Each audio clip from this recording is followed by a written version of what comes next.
Salut à toi. Est-ce que tu as entendu parler d'histoires d'horreur avec des locataires? Est-ce que tu hésites à te lancer en immobilier parce que tu as peur de te ramasser avec des mauvais locataires? Est-ce que tu as entendu parler d'histoires où est-ce que le locataire ne payait pas à temps ou a endommagé un logement? Oui, c'est possible. Par contre, si tu suis les 5 étapes que je me prête à te donner, tu auras la garantie à chaque fois de récupérer les bons locataires. Et les bons locataires, ça fait la différence entre un investissement qui est tout pourri et un investissement qui porte du fruit. Salut, je m'appelle Uriel, je suis investisseur immobilier et dans cette vidéo, je te donne 5 étapes à travers lesquelles je t'invite à passer systématiquement chaque fois que tu cherches un locataire afin de t'assurer de ramasser de bons locataires. Mais si tu es nouveau sur ma chaîne, je t'invite à t'abonner afin de recevoir automatiquement les notifications dès que je sors une nouvelle vidéo. C'est parti. La première étape, c'est la recherche. Ce qui est vraiment important, c'est de bien faire ta recherche. Et ta recherche, pour qu'elle soit bien faite, il faut qu'elle commence bien à l'avant. Je m'explique. Assure-toi de régulièrement communiquer avec tes locataires afin de savoir plus ou moins quand est-ce qu'ils ont prévu de quitter le logement. L'idée, c'est d'avoir le plus d'avance possible afin de pouvoir avoir une recherche qui va être plus longue pendant que tes locataires continuent à payer le loyer. La réalité, c'est que si tu t'y prends à la dernière minute, tu vas ramasser des locataires de mauvaise qualité, très souvent des locataires dont personne d'autre ne voulait, et si personne n'en voulait, c'est qu'il y avait une raison derrière. Donc, très important, prends-toi à l'avance. Toujours dans la recherche, il est très important que tu puisses cibler ta clientèle. Je m'explique. Si tu vis dans un quartier, si tu as un logement qui est dans un quartier familial et que ton logement a 3 4 chambres, très évidemment, tu vas viser des familles. À ce moment-là, adapte ton langage lorsque tu vas écrire ton annonce aux familles. Par exemple, comme tu recherches des familles, il serait intéressant de leur donner une idée de la taille, par exemple, du logement. Il serait intéressant de leur donner, par exemple, des indications par rapport au fait qu'il y a un jardin derrière. Ça permet aux familles de se projeter, de se dire, ah, si on est amené à vivre dans ce logement-là, voici le type de conditions auxquelles on aurait accès. Pareil, si tu vises, par exemple, une population qui est plus jeune, qui sort plus, si tu as proximité de lieux de transport ou si tu as proximité de lieux de sortie, précise-le aussi dans ton annonce. Ton annonce te permet de te marketer, de te vendre, de vendre ton bien et d'aider le potentiel locataire à se projeter. Et l'idée, c'est vraiment d'aller chercher les bons locataires et en leur donnant tous les moyens de se projeter dès le départ, tu vas éliminer les mauvais locataires. Donc, prends le temps d'écrire une belle annonce, de bien décrire les avantages de ton bien, de bien présenter ce qu'il y a autour de ton bien afin pour justement d'aller chercher les meilleurs locataires. Ensuite, toujours dans la recherche, ce qui est important, c'est le mot de recherche. Il y a 3 manières de procéder. Il y a le bouche à oreille, il y a poser un panneau devant le logement qui dit à louer, puis il y a aussi finalement Internet. Je vais commencer par le bouche à oreille. Il peut être intéressant parce que ça va te permettre de récupérer des locataires qui ont des références. C'est-à-dire, moi ce que j'aime bien faire, c'est de dire à mes locataires actuels, connaissez-vous des gens qui seraient intéressés pour récupérer le logement? S'il s'agit de bons locataires, il y a de fortes chances que les gens qui vont me ramener seront aussi de qualité. Donc c'est un moyen qui est intéressant. Par contre, il permet d'atteindre une population qui est moins importante parce que ça va se limiter au réseau de personnes que tu connais. Deuxième élément qui permet de faire la recherche, c'est aussi ce que je te dirais une méthode qui est très vieille, qui consiste à poser un panneau devant la maison qui dit à louer. Je ne suis pas très fan de cette approche-là parce qu'elle va te ramener beaucoup, 80% des gens que tu vas récupérer vont être plus des voyeurs que des potentiels locataires. Tu serais surpris de voir le nombre de personnes qui, le dimanche, ont comme pour hobby de faire le tour d'appartement afin de pouvoir avoir des idées de décoration pour chez eux. Ce n'est pas des locataires sérieux, ce n'est pas des gens qui veulent vraiment louer ton appartement. Ils vont plus te perdre du temps qu'autre chose. Et l'autre élément aussi, c'est que si tu mets un panneau comme ça devant la maison, oui, les potentiels locataires le verront, mais aussi les potentiels cambrioleurs le verront. En gros, c'est une indication aux cambrioleurs que l'appartement est vacant et ça peut entraîner du cambriolage et d'autres difficultés. La raison pour laquelle je ne préconise pas ce moyen d'annonce. Le troisième moyen qui est vraiment propre à notre siècle, c'est Internet et plus loin les réseaux sociaux. Qu'est-ce que j'entends par Internet? C'est bien sûr les sites classifiés comme PAP, Le Bon Coin en France ou Kijiji ici au Canada. La beauté, c'est que ça permet aux gens de faire une recherche qui est quand même ciblée. Tu es en mesure de définir, lorsque tu crées ton annonce, de définir la localisation, d'entrer le prix. Donc, la personne qui fait sa recherche est en mesure de filtrer par rapport à la localisation qu'elle recherche, par rapport au prix qu'elle recherche. Donc, tu es déjà, au moins, il y a un premier filtre qui se fait, ce qui va permettre derrière de récupérer des candidats qui seront intéressés, mais qui potentiellement pourraient être closés et devenir de vrais clients. Et aussi l'avantage, par exemple, toujours dans cette logique-là, les réseaux sociaux, ce qui est intéressant, c'est que ça te permet aussi je donne l'exemple de Facebook Marketplace, de créer ton annonce et d'y donner une très grande visibilité. Je ne sais pas si tu sais, mais Facebook pousse beaucoup, notamment le Marketplace, parce qu'il veut justement concurrencer les gros de ce monde comme Amazon et comme eBay. Et donc, ils mettent beaucoup d'énergie dessus, ce qui permet vraiment de toucher un très grand nombre de personnes. La beauté aussi de ce mode d'annonce, c'est que lorsque tu vas émettre ton annonce et que les gens seront intéressés, ils vont te contacter via la plateforme et tu es en mesure d'aller sur leur site et un peu d'avoir une idée de qui ils sont et de commencer déjà un peu à faire un premier filtrage. Garde en tête que toutes les étapes que je vais te donner ont pour but de filtrer. Oui, le but c'est de filtrer pour que tu te retrouves à la fin avec une shortlist de clients potentiels qui sont de bonne qualité et pour que tu aies l'opportunité d'éliminer ceux de mauvaise qualité qui t'auraient fait perdre du temps de toute façon. Très important, il est préférable d'avoir un logement vide que d'avoir un logement mal loué. C'est la différence entre un investissement qui fleurit et un investissement qui pourrit. Donc très important.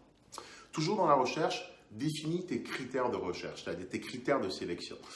Qu'est-ce que j'entends par critères de sélection? C'est par exemple de dire que tu ne prendras personne qui ne fera pas au moins 3 à 4 fois le loyer en termes de revenus. Tu ne prendras personne qui n'a pas un travail pendant plus de entre 6 et tu ne prendras personne qui n'a au moins 6 mois d'ancienneté au niveau de son travail. Pourquoi tu veux fixer des critères de ce genre-là? C'est vraiment pour éliminer des gens qui auraient du mal financièrement à payer ton loyer par la suite.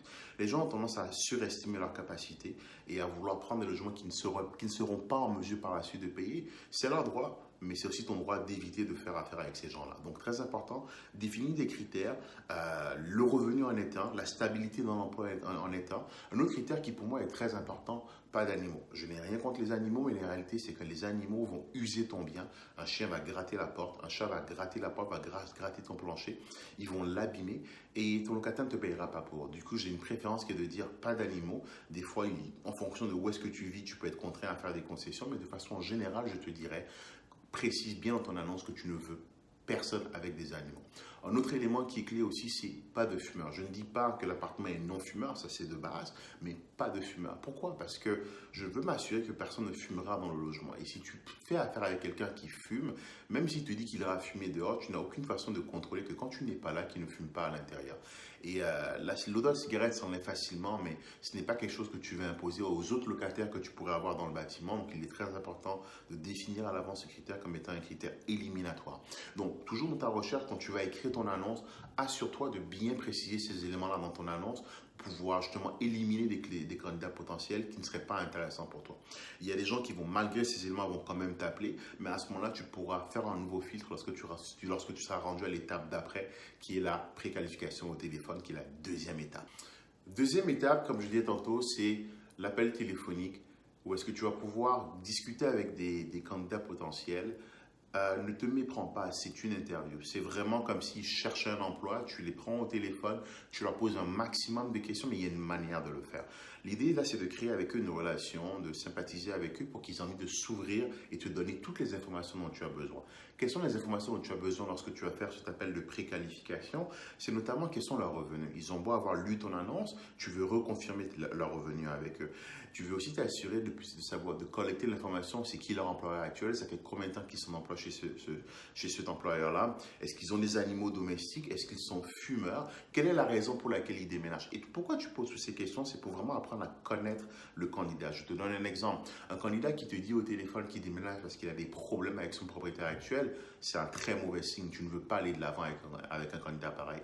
Un candidat qui te dit qu'il déménage parce qu'il a des problèmes de vermine ou de punaise de lit où est-ce qu'il habite actuellement, qu'est-ce qui te dit que ce n'est pas lui qui les a amenés là où il vit actuellement? Donc, tu ne veux pas qu'il les amène dans ton bâtiment aussi. Donc, le fait de poser ces questions lors de ton interview téléphonique va te permettre de calibrer le client potentiel, va te permettre de savoir ses réelles motivations et de prendre ta décision en conséquence. Un autre élément que tu veux savoir, c'est pourquoi est-ce qu'il déménage, right? La cohérence. S'il te dit par exemple qu'il déménage un peu plus proche de son travail, mais que tu te rends compte en vérifiant ses antécédents de travail qui s'en éloignent, il y a un red flag, il y a un problème et tu veux peut-être ne pas aller de l'avant. C'est très simple, tu appelles chacun des candidats potentiels que tu as pu capter à travers les différentes méthodes d'annonce. Ensuite, tu leur poses ces questions et si tu sens que la personne que tu as au téléphone, elle ne te dit pas toute la vérité, elle hésite, son histoire n'est pas claire, elle conteste les prérequis que tu donnes pour pouvoir avoir accès au logement, ne va pas plus loin. Trouve une excuse, passe à autre chose, dis-leur que tu vas les rappeler mais tu n'es pas obligé de le faire. Mais assure-toi de ne pas aller de l'avant avec des clients avec lesquels tu n'aurais pas un bon feeling lors de ton appel téléphonique. Très important. Ensuite, une fois que tu as pu préqualifier tous ces gens-là au téléphone, l'étape après, c'est la visite. Lors de la visite, ce qui est clé, c'est de n'inviter que, bien sûr, ceux avec lesquels tu te vois aller de l'avant dans le processus, donc ceux qui seraient passés à travers le filtre de la préqualification au téléphone.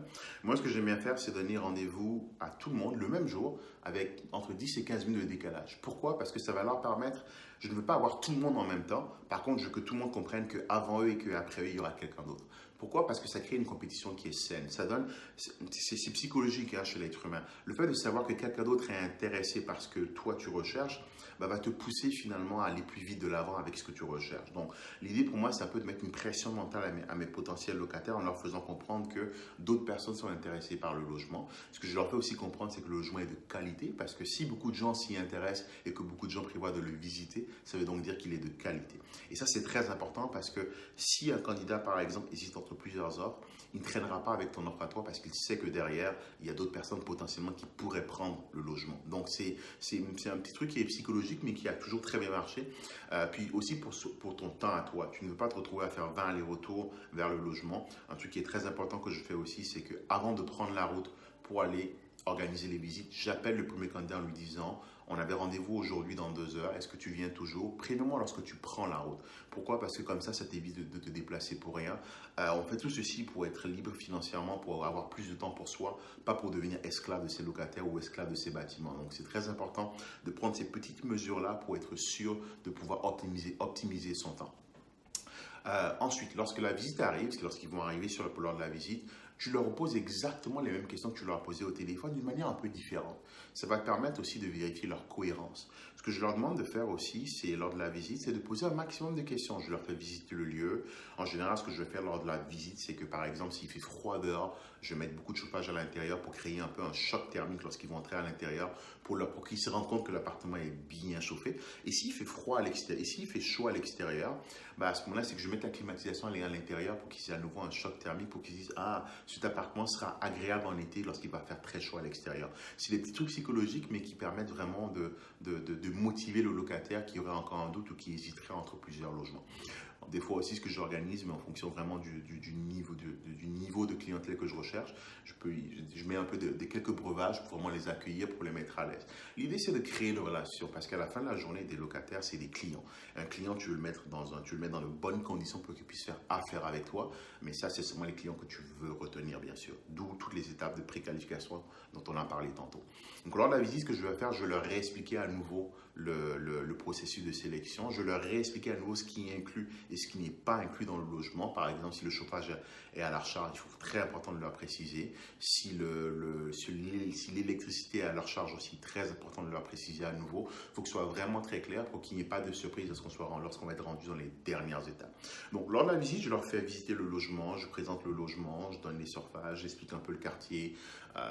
Par exemple, pour les familles, je vais leur présenter toutes les écoles qui sont à proximité. L'idée, c'est vraiment d'aider le client à se projeter dans son futur logement. Ensuite, je vais les inviter à remplir un questionnaire de préqualification à nouveau, même s'ils m'ont déjà donné au téléphone. Et pourquoi? Parce que l'idée pour moi, c'est de vérifier à nouveau la véracité des informations qu'ils m'ont données. Donc, le fait de faire de la répétition comme ça permet vraiment de pousser les gens qui pourraient être à la faute. C'est-à-dire une personne qui ment, à force de poser la même question, il y a des chances qu'elle va s'embrouiller dans son discours et te donner une information contradictoire. Et c'est là que justement tu vas être en mesure d'éliminer cette personne-là. Ce que je vais aussi faire, c'est leur expliquer à nouveau le processus de sélection. Donc, suite à la visite, les personnes qui seraient retenues, suite à la visite, je leur demanderai de remplir un formulaire. Dans ce formulaire-là, en fait, ils me donneront l'autorisation de vérifier leur référence, vérifier leur antécédent criminel, vérifier qu'ils sont bien actuellement employés chez la personne chez qui ils prétendent être employés, vérifier qu'ils ont bien les revenus qu'ils prétendent avoir, vérifier qu'ils sont en bon terme avec leur locataire actuel, avec leur propriétaire actuel. Donc, et ce que je vais aussi leur demander, c'est un dépôt de $40 pour pouvoir appliquer, pour pouvoir être éligible au logement. Pourquoi je fais ça? Parce que ce que je veux éviter, c'est 2 choses. Premièrement, le fait que tu mettes de l'argent sur la table financièrement, c'est que tu t'investis. Et je veux aller de l'avant avec des locataires qui ont envie de s'investir. Si une personne hésite à mettre $40 par exemple comme un dépôt pour pouvoir poster sa candidature pour mon logement, ça me dit 2 choses. Soit qu'elle n'a pas les moyens, et à ce moment-là, c'est sûr qu'elle n'aura pas les moyens de payer mon loyer, chose que je ne veux pas, du coup je vais l'éliminer. Ou la seconde chose que ça va me dire aussi, c'est qu'elle est peut-être en train de postuler à plein logement à la fois. Et ça, je ne le veux pas parce que chaque fois que moi je fais une enquête ou que je fais des investigations, ça a un coût pour moi. Et l'idée pour moi, c'est de dire aux clients potentiels: vous faites un dépôt de $40 ou 40 € par exemple pour pouvoir réserver le logement, pour que je fasse l'étude. Et si vous respectez tous les critères, comme vous me l'avez dit, que l'étude est positive, je vous rendrai votre argent. Ça permet aux gens par exemple, qui sont en train de te mentir sur leurs revenus, ils savent que tu vas vérifier leur revenu avec leur employeur. ils ne voudront pas déposer l'argent pour ça parce qu'ils savent qu'ils vont perdre l'argent et qu'ils vont être disqualifiés lorsque tu feras tes vérifications. Donc ça permet encore à nouveau de faire de l'élimination, de filtrer, de sortir les personnes qui ne seraient pas de bonne qualité pour aider les locataires et qui seraient par exemple qui seraient en train de mentir sur leur situation. Donc, très important, je leur demande de remplir un formulaire, je leur demande de me donner l'autorisation légale de contacter toutes ces personnes-là et je leur demande de faire un dépôt pour pouvoir m'assurer que derrière, qu'ils sont réellement intéressés par le bien. Et aussi, ça permet d'éliminer ceux qui pourraient vouloir postuler à deux, trois endroits en même temps. Combien de fois c'était arrivé d'avoir un locataire qui t'a dit « je suis intéressé ». Tu prends son dossier, tu fais l'analyse, tu investis du temps et de l'argent pour faire son analyse, tu l'appelles et là, il t'annonce qu'il a signé ailleurs. Donc, pour moi, c'est vraiment une façon de m'assurer que les personnes avec lesquelles je vais de l'avant sont sérieuses et ne vont pas me lâcher en cours de chemin. De toute façon, c'est quelque chose qui est remboursable, donc ils n'ont rien à perdre s'ils sont sérieux dans leur démarche. Et c'est le message que je veux leur faire passer. Une fois que les visites sont terminées, ce que je vais faire ensuite, c'est vérifier toutes les informations qui m'ont été fournies.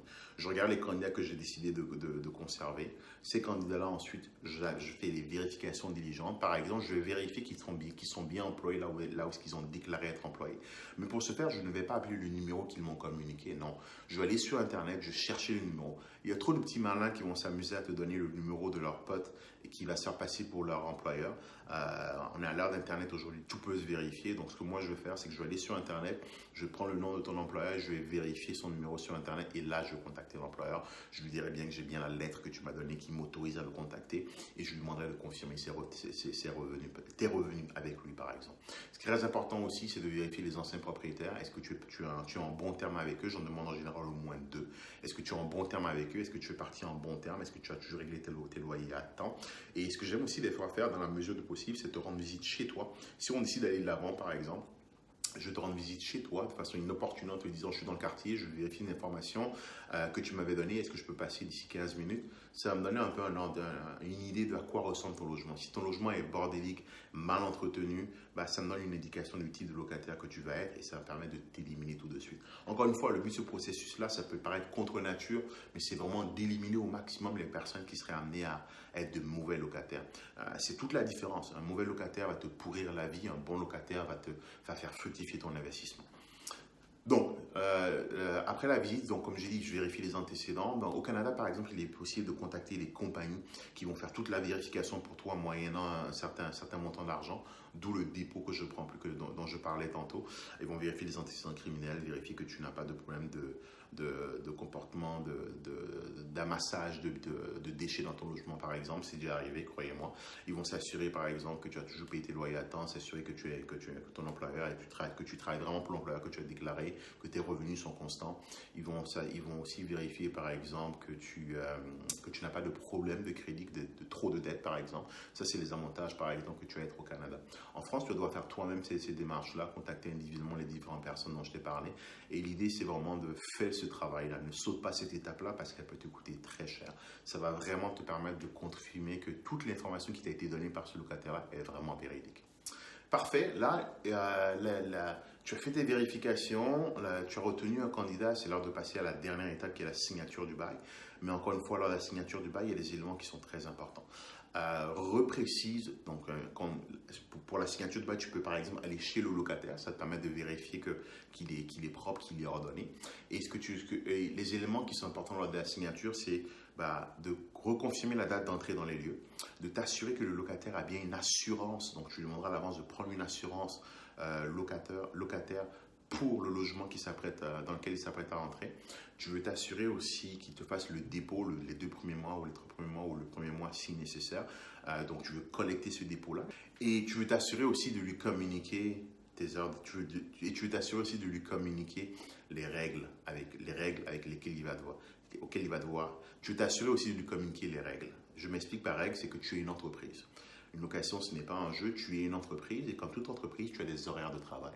C'est-à-dire qu'entre une certaine heure et une certaine heure, il peut te contacter. En dehors de ces heures-là, il doit attendre le lendemain. Tu t'assures aussi de lui faire comprendre les règles du jeu dans le sens où qu'ils comprennent que, par exemple, si ces toilettes sont bouchées, ce n'est pas à toi de venir les déboucher, c'est à lui d'appeler un plombier et de le réparer. Très important. Tu veux t'assurer aussi qu'ils comprennent que s'il y a un dégât des eaux qui est causé par lui, ce sera à lui, à son assurance de prendre en charge. Je veux t'assurer aussi qu'ils comprennent que le loyer est dû le premier du mois, pas le 2, pas le 3, pas le 4. Donc moi, ce que j'aimais faire, c'est envoyer un petit courrier dans lequel je redonne mes contacts, je redonne mon information, je lui donne un courrier que je lui fais signer, dans lequel je lui dis, écoute, voici mes contacts, voici les heures auxquelles je suis disponible, voici les choses pour lesquelles je ne veux pas que tu m'appelles, c'est ta responsabilité, voici mes horaires de travail. C'est très important parce que c'est ce qui va faire la différence entre un locataire qui va t'appeler toutes les 5 minutes pour des conneries ou un locataire qui va juste te payer tous les mois sans qu'il y ait de problème. Tu précises à nouveau que le loyer c'est le premier du mois, pas le 2, pas le 3. Donc ça c'est des choses qu'il faut repréciser lors de la signature du bail. Et en suivant ces 5 étapes-là, je pense que tu trouveras de bons locataires de qualité qui vont faire de ton investissement un vrai succès. Si tu as aimé la vidéo, alors je t'invite à mettre un gros pouce et à lâcher un commentaire en me disant quelles sont les autres techniques que tu utilises pour t'assurer d'avoir des locataires de qualité. Donc, ça fait le tour de la vidéo. Merci à toi et à une prochaine. Salut.